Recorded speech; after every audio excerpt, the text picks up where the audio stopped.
जय हिंद दोस्तों, कैसे हैं आप सब। Welcome back to A to Z study. दोस्तों आज है 15 मई और 15 मई से रिलेटेड सारे करेंट अफेयर्स के क्वेश्चन और उससे रिलेटेड सारे स्टैटिक जी के क्वेश्चन सारे मैं इस वीडियो में कवर कराते चलूँगा। तो आप वीडियो को लास्ट तक से देखिएगा और लास्ट में एक क्वेश्चन ऑफ द डे भी पूछा जाता है जिसका जवाब आपको कमेंट बॉक्स में बतानी होती है। और अगर उस प्रश्न का आप सही जवाब बता देते हैं तो नेक्स्ट डे के सेशन के लास्ट में आपका नाम भी अनाउंस किया जाता है। तो चलिए स्टार्ट करते हैं आज की सेशन। चलते हैं आज के पहले प्रश्न पर। आज का पहला प्रश्न है, ग्लोबल एनर्जी ट्रांजिशन इंडेक्स में भारत को किस स्थान पर रखा गया है। तो अभी ग्लोबल एनर्जी ट्रांजिशन इंडेक्स जारी हुई है जिसमें इंडिया की रैंकिंग आई है 74th। और जब ये इंडेक्स पिछली बार जारी हुई थी ग्लोबल एनर्जी ट्रांजिशन इंडेक्स, तो इंडिया की रैंकिंग आई थी 76th, जबकि अब इसमें 2 स्थान का सुधार हो गया है, अब आ गई है 74th। और इस इंडेक्स को जारी करता है WEF यानी कि वर्ल्ड इकोनॉमिक फोरम। और WEF का हेडक्वार्टर है स्विट्जरलैंड के जिनेवा में और WEF के वर्तमान में अध्यक्ष हैं क्लाउड श्राव। अब इसमें इंडिया आया है 74th। तो इसमें टॉप कौन किया है? तो इसमें टॉप किया है स्वीडन। फर्स्ट पर आया है स्वीडन, सेकंड पर आया है स्विट्जरलैंड और थर्ड पर है फिनलैंड।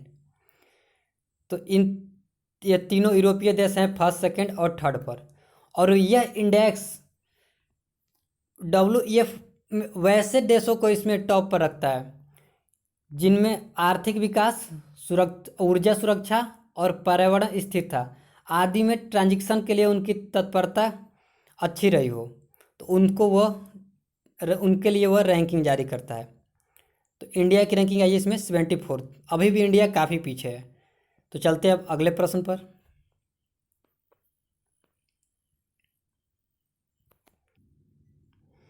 अब अगला प्रश्न है दोस्त, किसने घोषणा की कि CAPF के सभी कैंटीनों में केवल स्वदेशी ब्रांड उत्पाद बेचा जाएगा। तो अभी प्रधानमंत्री नरेंद्र मोदी ने राष्ट्र के नाम संबोधन किया था और जिसमें उन्होंने नागरिकों को आत्मनिर्भर बनने के लिए स्थानीय उत्पादों का उपयोग करने का आग्रह किया था। और उनके इसी आग्रह के बाद केंद्रीय गृह राज्य मंत्रालय द्वारा एक बयान जारी किया गया और जिसमें बताया गया कि अब 31 जून से CAPF के सभी कैंटीनों में केवल स्वदेशी ब्रांड उत्पाद ही बेचा जाएगा। CAPF यानी कि सेंट्रल आर्म पुलिस फोर्स, और इनके सभी कैंटीनों में अब केवल स्वदेशी ब्रांड बेचा जाएगा। तो ये घोषणा की है केंद्रीय गृह राज्य मंत्रालय और उसके मंत्री हैं अमित शाह। अमित शाह ने भी ये घोषणा किया है। तो इस प्रश्न का सही आंसर होगा ऑप्शन नंबर बी। चलते अब अगले प्रश्न पर।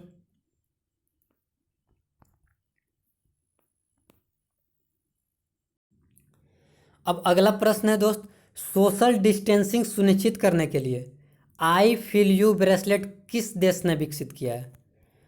तो अभी इटली ने एक ब्रेसलेट विकसित किया है जिसका नाम है आई फील यू ब्रेसलेट। और यह ब्रेसलेट सोशल डिस्टेंसिंग नियमों के पालन करने में मदद करेगा। इस ब्रेसलेट में रेडियो सिग्नल होगा जो कि दूसरे ब्रेसलेट के नज़दीक आते ही इसके यूजर को नोटिफाई कर देगा। तो ये इटली ने विकसित किया है आई फील यू ब्रेसलेट। अब ये इटली ने विकसित किया है। तो इटली की कैपिटल है रोम, इटली की मुद्रा है इटालियन लीरा और इटली के राष्ट्रपति हैं सर्जियो मेट्रेला ट्रेडिंग। तो चलते हैं अब अगले प्रश्न पर।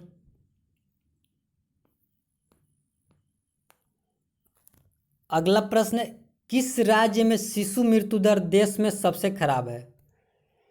तो अभी देश में शिशु मृत्यु दर सबसे खराब है मध्य प्रदेश में। मध्य प्रदेश में शिशु मृत्यु दर है 6.2/32, यानी कि 32 बच्चे जन्म लेते हैं तो उसमें से 6 से ज़्यादा बच्चे की मृत्यु हो जाती है। यानी कि हम अप्रोक्स में बोल सकते हैं कि 5 बच्चे जन्म लेते हैं तो उसमें से एक बच्चे निश्चित ही मर जाता है। तो अभी सबसे खराब रिपोर्ट है मध्य प्रदेश का शिशु मृत्यु दर में। और सबसे अच्छा रिपोर्ट है नागालैंड का। नागालैंड है फर्स्ट पर सबसे अच्छा रिपोर्ट में और सबसे खराब रिपोर्ट है मध्य प्रदेश का। तो इस प्रश्न का सही आंसर होगा ऑप्शन नंबर डी। तो मध्य प्रदेश की कैपिटल है भोपाल, मध्य प्रदेश के CM है शिवराज सिंह चौहान, मध्य प्रदेश के गवर्नर हैं लालजी टंडन। और मध्य प्रदेश के कुछ इम्पोर्टेंट नेशनल पार्क हैं, जैसे Bandhavgarh national park, Panna national park, Pench national park, Satpura national park और संजय नेशनल पार्क। अब चलते हैं अगले प्रश्न पर।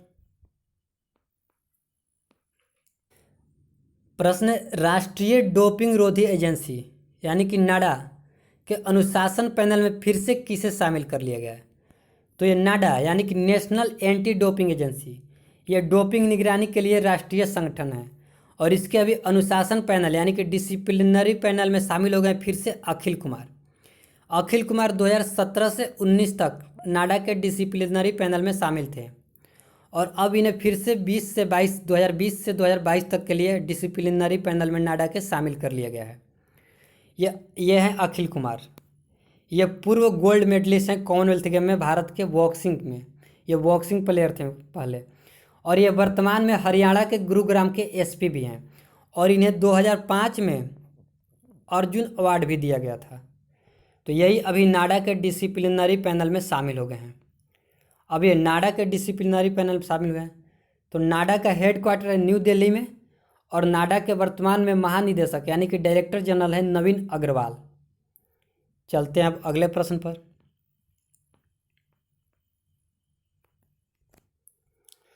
अगला प्रश्न है, हाल ही में भारतीय पुरातत्व सर्वेक्षण ASI के नए महानिदेशक के रूप में किसे नियुक्त किया गया है? तो अभी डायरेक्टर जनरल बन गए हैं आर्कियोलॉजिकल सर्वे ऑफ इंडिया के वी विद्यावती बन गई हैं।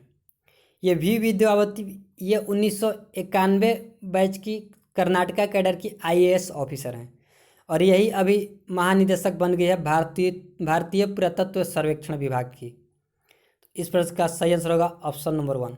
अब ये ASI यानी कि भारतीय पुरातत्व सर्वेक्षण की बनी है महानिदेशक। तो भारतीय पुरातत्व सर्वेक्षण विभाग इसकी स्थापना हुई थी 1861 में, आज़ादी से भी बहुत पहले। और इसकी जिन्होंने स्थापना की थी वो एक अंग्रेज व्यक्ति थे, उनका नाम था अलेक्जेंडर कनिंघम। तो चलते अब अगले प्रश्न पर।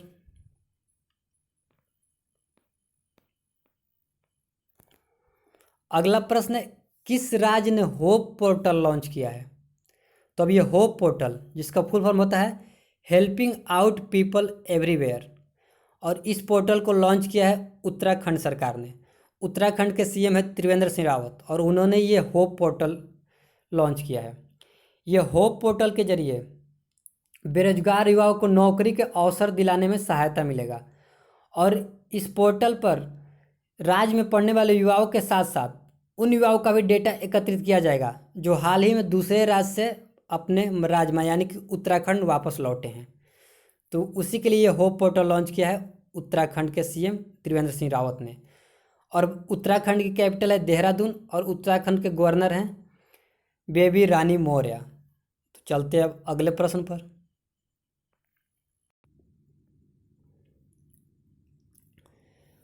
अगला प्रश्न दोस्त, किसने श्वसन वेंटागो नामक एक कम लागत वाला स्वचालित श्वसन सहायता उपकरण विकसित किया है? तो अभी कोरोना वायरस की वजह से जो इसके पेशेंट हो रहे हैं तो उनको सांस लेने में ज़्यादा तकलीफ हो रही है, तो उन्हीं के लिए ये एक स्वचालित श्वसन सहायता उपकरण बनाई गई है, जिसे बनाया है TVS group, Sundaram medical foundation और IIT मद्रास। इन तीनों ने अलायंस करके इसे बनाया है मिल करके। इस प्रश्न का सही आंसर होगा option number D, all of above. इन तीनों ने मिल करके ये बनाया है सुंदरम वेंटागो, जो कि एक ऑटोमेटिक रेस्पिरेटरी असिस्ट डिवाइस है। अब चलते हैं क्विज पर। कल मैंने आपसे पूछा था FIR आपके द्वारा योजना का शुभारंभ किस राज्य ने किया है? तो इस प्रश्न का सही आंसर होगा ऑप्शन नंबर C। अभी मध्य प्रदेश सरकार ने ये FIR आपके द्वारा योजना का शुभारंभ किया है और इस योजना को टेस्टिंग के तौर पर मध्य प्रदेश के 23 पुलिस स्टेशनों में स्टार्ट भी कर दिया गया है। तो कल के प्रश्न का जिन जिन लोगों ने सही जवाब दिया था उनका नाम मैं अनाउंस कर दे रहा हूँ। वो थे रजनीश शर्मा, हेमंत पांडे, विकास कुमार, ऋतिक कौशिक, कार्तिक कामने, देवांशु, सुमित चौहान, दशरथ डांग, गगन Thakur, UDS public school, Abhishek Kumar, Rahul Kumar, विकास खट्टर महेश कुमार, मनीष रॉय, दीपेंद्र सिंह, रॉकी बाबू, अक्षय कुमार, पीके, आलोक तिवारी, प्रिंस जून, सरोज कुमार, सुमित लोहिया, शुभम जाम्बा, ऋतिक श्रीवास्तव, अमित मिश्रा, तेजराम प्रजापति, संतोष मंडल और ऋतुराज सिंह, इन सारे लोगों ने कल के प्रश्न का सही जवाब दिया था। अब चलते हैं क्वेश्चन ऑफ द डे पर। आज का क्वेश्चन ऑफ द डे आपके स्क्रीन पर है। क्वेश्चन है, किस राज्य की तेलिया रुमाल को जीआई टैग मिला है? इसके ऑप्शंस हैं आपके पास झारखंड, तेलंगाना, तमिलनाडु या मणिपुर। इसका सही जवाब आपको कमेंट बॉक्स में देना है और साथ साथ जो इसका सही जवाब होगा उसकी कैपिटल, उसके सीएम और उसके गवर्नर का भी नाम आपको लिखना होगा कमेंट बॉक्स में। और अगर इसका आप सही जवाब देते हैं तो कल के सेशन के लास्ट में आपका भी नाम अनाउंस किया जाएगा। तो अभी यहीं पर इस वीडियो को एंड करते हैं। वीडियो अच्छा लगा होगा तो वीडियो को लाइक जरूर कीजिएगा और चैनल को सब्सक्राइब कर लीजिएगा। चलिए अब कल फिर से 6 AM मिलते हैं लाइव। तब तक के लिए घर पर रहिए, सुरक्षित रहिए और पढ़ते रहिए। Take care.